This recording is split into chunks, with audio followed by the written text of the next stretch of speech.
أعوذ بالله من الشيطان الرجيم. بسم الله الرحمن الرحیم.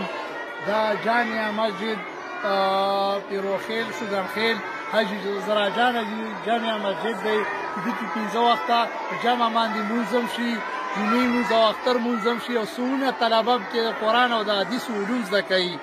نو دغه لاندې چت باندې چې کوم دی لکه کار شروع شوی دی او دا پاس چت پاتې دی. زراجان لا خاوره ورکړه، ولې ځمکه وقف کړه، بیا یې هواره کړه او بیا په ستاسو په چاندو باندې ماشاءالله دا جومات یو چت سر ته رسېدلی دی. نو البته ستا دا ماشومانو کې چې کومو څومره ماشومان کې سبق کوي.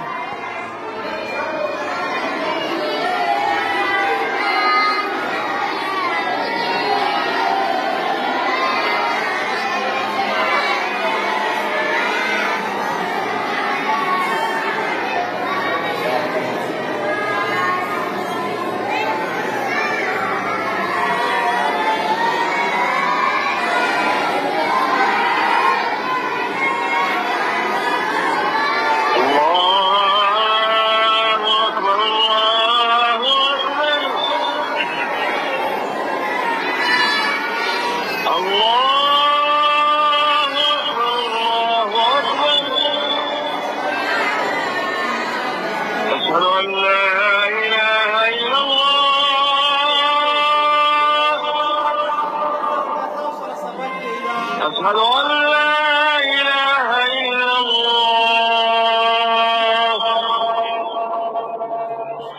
أشهد أن محمدا رسول الله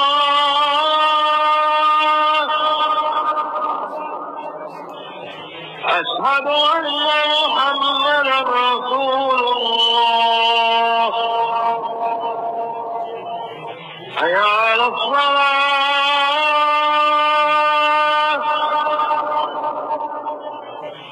حي على الصلاة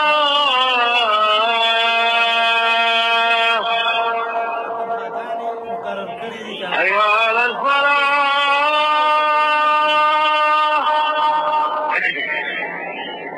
حي على الفلاح.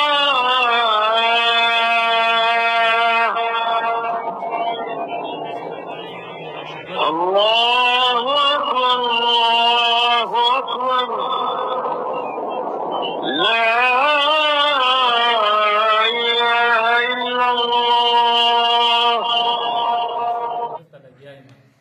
او بله دار ته یم چې دا یو چت پرې پوره شوی ده، دویم چت لپاره تاسو څه هلې ځلې کړي، څه چاندا څه خواري ماري کړې. ځکه دا خو شوګنخیل خو ډېره غټه تپه 2000 بنیادم دي کې لکه تاسو هغه کړی چاندا مانده مو کړې. تاسو خلکو نه څه ډیمانډ کړی لکه مالدار خلکو نه، مهیر حضراتو نه، د علاقې خلکو نه تاسو څه ډیمانډ کړی؟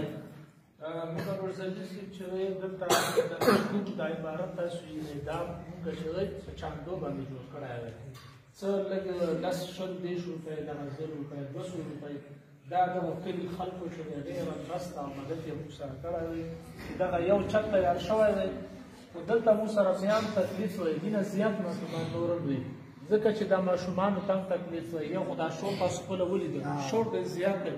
دلته استاد سبق ویلی شي، نور ماشومان صحیح سبق ویلی شي. نو موږ پاس چته باران نورزمیر صاحب څه چاندر کړې وه، هغه چې کوم دغه علاقې دغه جومات مشران دي هغه تللي وو ټول علاقه کې بار ګرځېدلي د خاریګانو کې او څه چانده یې راوړې ده. خو هغه چانده چې دی کمه ده. موږ یو دغو خلکو نه دا خواست دی، دا ډیمانډ دی چې موږ سره لږه نوره مرسته وکړه په دغه مسجد کې. او دا ځکه چې رسول الله مبارک حدیث دی چې من بنا لله له مسجدا بنى الله له بیتا فی الجنه. دا دغه خلکو لپاره فایده ده که په دغه مسجد کې څوک یو لسګون چانده ورکوي، یو شلګون یو سلګون چانده ورکوي. نو نورزمیر صاحب رسول الله مبارک فرمایي چا چې مسجد جوړ کړه، الله رضا لپاره مسجد جوړ کړه، نو بنى الله له بیتا فی الجنه.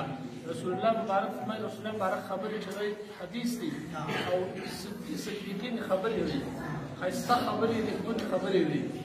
نو رسول الله مبارک فرمایي چې دغه سړي له بشري چا چې الله رضا لپاره مسجد